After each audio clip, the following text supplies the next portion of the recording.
মানুষ যেভাবে মানুষের পিছনে লেগে আছে, কার কিভাবে ক্ষতি করা যায়, কে কাকে কখন বাস দিবে, সেই ধান্দায় থাকে কিছু কিছু মানুষ। হ্যাঁ, ঠিক বলেছিস। একজন মানুষ আরেকজন মানুষের ভালো দেখতে পারে না।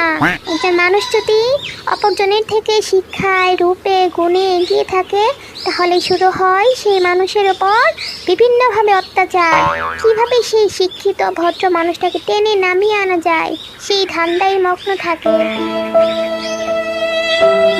বিশেষ করে মেয়েদের মাঝে এসব হয়। ছেলেদের বন্ধুত্ব অনেক ভালো, ওরা কখনোই একে অপরের সাথে হিংসা করে না। মেয়েদের মাঝে এসব কিছু বিদ্যমান রয়েছে। একটা মেয়ে আরেকটা মেয়ের কখনো ভালো দেখতে পারে না। হ্যাঁ, ঠিক বলেছিস। ওদের শয়তানি দেখলে মাঝে মাঝে মনে হয় ওদের থেকে ট্রেনিং নিয়ে আসি। No, no, no, no.